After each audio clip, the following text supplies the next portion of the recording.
26. Pull up a seat at the round table and grab you a mug of beer if you're able. Remember, I am the guy telling you the way it is. I'm sitting here wandering around Prague in Deus Ex Mankind Divided.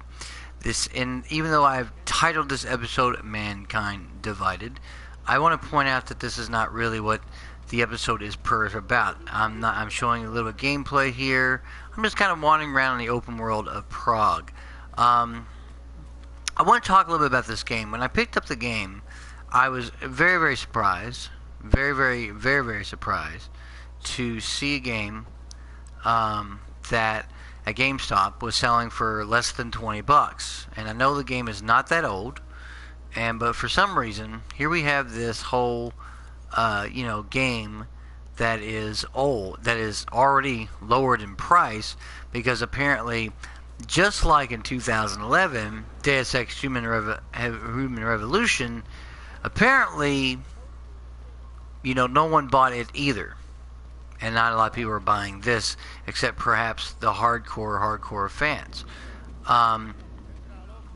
It's bothersome to me because Deus Ex Human Revolution, on top of this game and the Deus Ex series in general, has always been on the forefront of gaming, where they are doing things that are really innovative and gaming, which is what everyone always wants to talk about. I wish they'd had more innovation in gaming. Well, you can't look no further than this game series. And you see, Human Revolution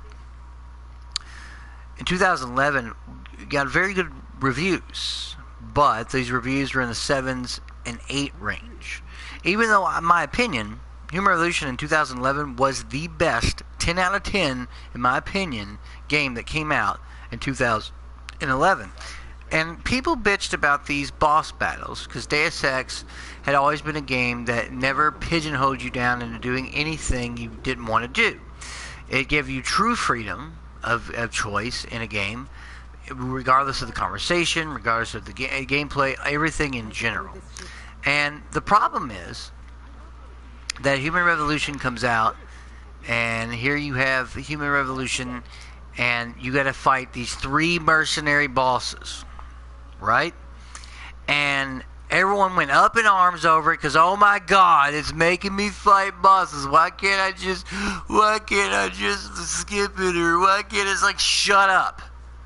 If you paid attention to the damn story of Human Revolution, Adam Jensen's under the impression that they blew up Sarah Industries and killed a whole lot of innocent people, and B, Megan, the woman that he was still in love with, right, even though they were split, was also his impression that she was killed.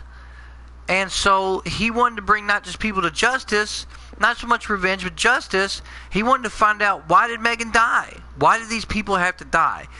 It was a foregone conclusion that you're going to run into these 3 mercenaries because they're prominent in the first part of the game, where Jensen gets thrown through a freaking wall, hits a computer thing, it explodes, he's a complete fucking wreck, and he gets these cybernetic augmentations, and 6 months later, game begins. It's really upsetting to me that people give the game a lower score based solely on the fact that you had these boss battles, and that you couldn't skip them per se, which is just somebody I might be able to get up there, but I'm not going to do that right now. And it's kind of like one of those situations where I kept thinking, why? That was part of the story narrative. Deus Ex Human Revolution had first-person shooting, third-person cover mechanics, right? Like any good third-person shooter, right? It had role-playing. It had a conversation system that, even though BioWare's Mass Effect has an amazing conversation system, yeah, that couldn't hold a candle to Deus Ex's conversation system. Some of the battles that you were in were Battle of Wits. You actually had to talk somebody down, and he had a gun to an innocent person's head, and you had to talk to them and try to convince them, and it was like, it's a battle, but without guns. It's absolutely amazing, Not only that, it had probably one of the best, if not best, soundtracks I've ever heard, right? And on top of that, it had this amazing style to it. Plus, you could have a lot of just random fun in the open world, punching people, doing crazy stuff like that. You also, on missions, were allowed to approach them any way you wished, no matter what it was. And it was just neat like that you could do that. And I thought that was one of the better aspects of the game, was this open-endedness that happens. I'm getting worried. Should I be calling every police station in town looking for you? And Good. The issue is that I have is now that we've come to, that was 2011. We're here 2017. Mankind Divided comes out a few years later. Once again, now the game gets higher marks this time because I guess the reviewers decided, hey, this is a much better game or much better system.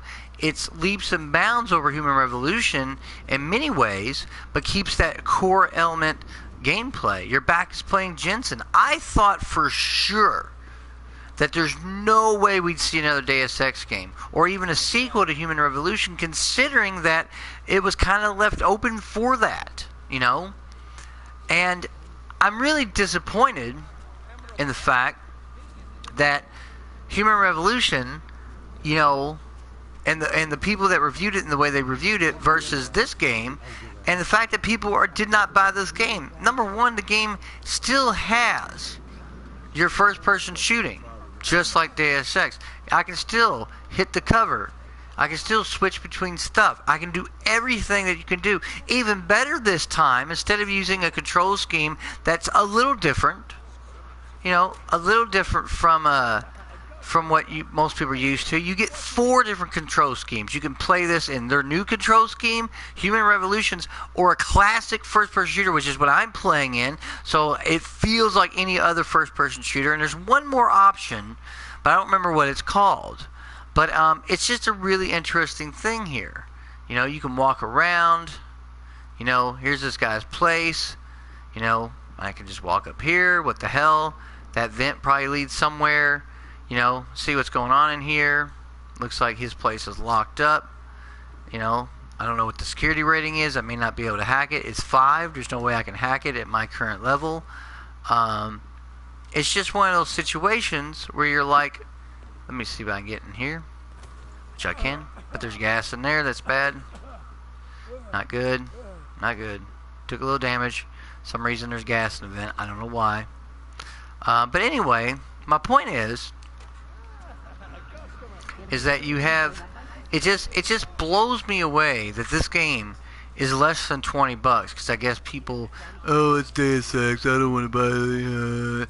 But really, this game encompasses about everything. It's got stealth. It's got stealth kills or silent takedowns that don't kill anybody. Exploration, open world, right? Side quests, numerous of side quests, as a matter of fact. The main story, which is really interesting, great third-person cover mechanics, and great first-person, shooting, as well as the third person. On top of that, it's just got the role-playing, and it's got the build, how you want to build Jensen up. You can build him any way you want. I mean, it's really neat the way that they set it up. So, you can go to your character, and you got all this stuff. Now, right now, I'm still early in the game, and I gotta get this fixed. But you have all this stuff, and you can build Jensen up multiple different ways. You could be the ultimate hacker, or you could be maybe a hacker slash, gun guy, or maybe you could just be the the soldier that comes in there with like ablative armor and this and that, or you can be ultimate stealth with camouflage and be like Predator-like. And why this game, again, did not score a 9 or a 9.5 blows me away, all things considering. Graphically, it's a beautiful game. Again, like before, it oozes style. You can walk around and talk to these citizens. You can do all kinds of stuff. High resolution. I mean, this is just really high res. With all the different gameplay types. And it's not like just, most games that have multiple gameplay types, 1 or 2 of those types usually just fall flat on their face. Something doesn't jive. But Deus Ex has never done that. It has always been like to the forefront. It's got great. Every mechanic works well. Stuff like this happens. Some random, please stop him to check his ID. The world feels alive and lived in. And so many games out there, their open worlds are just devoid of anything. There's no life. There's nothing going on. You can look at a game like Tom Clancy's Wildlands and look at this beautiful land and nothing's going on. NPCs don't do shit. But this game, people go about and do things. You see things happen on the side. It's really, really fascinating. And sometimes I'll sit here and just watch what goes on, like what's happening here. You can talk to people. And this happens a lot in the game, where you'll just get randomly stopped by the police. They just want to check your paperwork and see what's up. And it's a nuisance, but it doesn't happen so frequently where you just feel like, God, this happens every 20 feet in the game. Because it doesn't. And it's just a really, really cool mechanic because of the story. This plays into the story. And the side stuff you do, by the way, has real meaning to the story. You actually have this real meaningful side quest, which is what I'm on now, and you're trying to help your fellow Augs, but you also had the complete option to on this, where this person was making these fake IDs and papers, to like totally railroad her and be like, you know what, no, you can't be doing this no more. I'm not going to help you. I'm going to turn you in, as a matter of fact. Or you could you help her like I'm doing, which, because I'm like sympathetic, or you can just flat out kill the bitch. It doesn't even matter, right? Side quest ends, but now you got a problem because there's a couple people in the game you're supposed to help, and they're going to get like pretty much deported. And you can go back and see that happen. It's got all this cool stuff.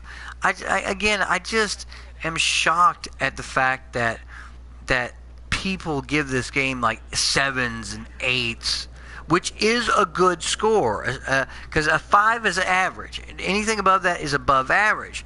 But when you're giving a game a 7 or 8, I mean, for a game that does everything well and everything right, it blows me away. And yes, I am a fan of the series, and maybe I'm a little biased and a little impartial, but let me tell you, it doesn't matter. It's just this fun, awesome game. See, I'm in this little store here, which is pretty cool. I can talk to a vendor here, see what they got.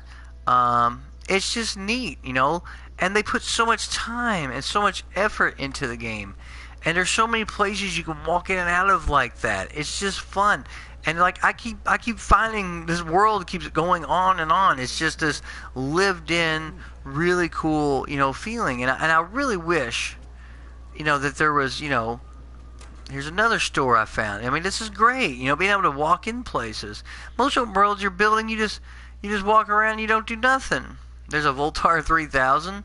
Now, remember Voltar? It was like from Big and whatnot. That's really neat that they put this in here. It costs money. And it's just neat to see these places, these wonderful lived in, also these stores. You can walk around, do all kinds of stuff. It's just, I cannot believe that Deus Ex Mankind Divided not only has gone like crazy down in price like it has, it's dropped down to less than $20. It's because no one bought it, I guess. I guess we don't like first person, third person, all the games that everyone else buys, but you just completely fucking pass on this one. Okay, like I said, I don't review games. I said that in the last episode. I'm going to tell you right now. This game, 10 out of 10. Period. Juice Man. Seal of approval. That's right. Seal of approval. SOA.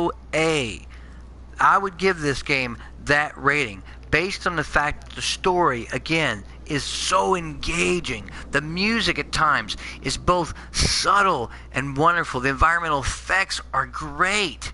The city and its feeling and everything about it, with the first-person shooting mechanics. I mean, I can pull guns out and they just feel good.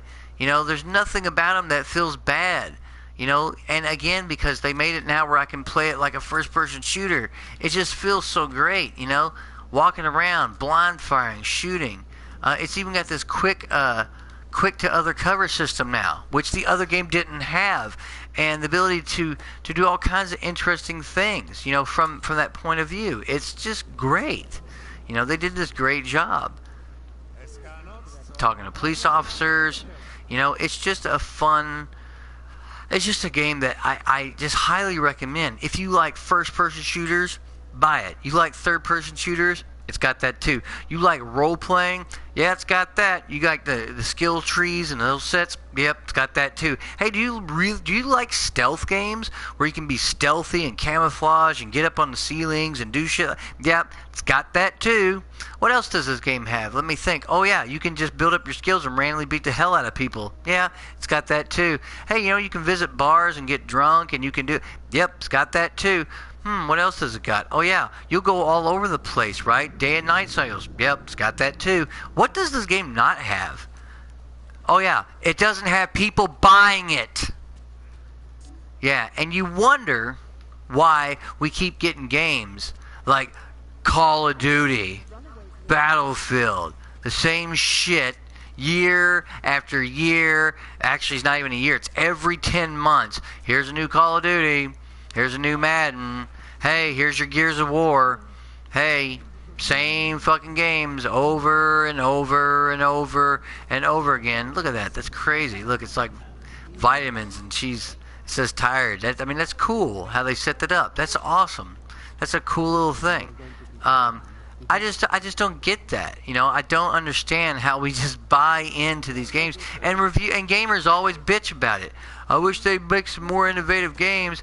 I wish they would do this and that. Well, they fucking did in 2011, and now they've done it again with this game. And what do? Fuck it. You don't even want to come to the party. You don't want to play nothing. You don't even want to buy it. You don't even want to support it. And what are we getting in return? Yep, same old shit. Same old fucking thing, year in and year out, same game, same game, same game, same game. Yeah, go buy your fucking Call of Duties and your other games. Go buy your Gears of War. Go ahead and buy Ubisoft's Assassin's Creed every year because it's the same fucking game all the time. The best game they made in the entire series, Black Flag, in my opinion, because it is a fun game with the pirates and stuff. What do? Make one without the ships. Let's take away a mechanic. Let's give you Unity, which was a broken piece of shit. Oh, let's give you Syndicate, which now says, we're gonna just trump Batman and give you a grappling hook and basically turn the game into fucking Arkham. Yeah, really? Like we've done this before. Don't care. Don't even care. Fuck your Assassin's Creed. I'm glad they didn't make one this year, because even they said we can't keep making the same game year in and year out. People will stop buying it. Yeah, they did. Look at the last Metacritic score in the 70s. Yeah, nobody got their bonuses this time, but games like this come along, these awesome games, and nobody wants to buy them, even though it has everything that most games have and does all of them very well. Anyway, remember, I am the Juice Man, and please subscribe to my channel, and please hit that like button. And like I said, if you agree with me, let me know in the comments. If you disagree with me, let me know in the comments. Like I said, tell your friends about me, and I'll see you next time on the Gaming Roundtable. Thanks for pulling up a chair. And as always, gamers, good gaming.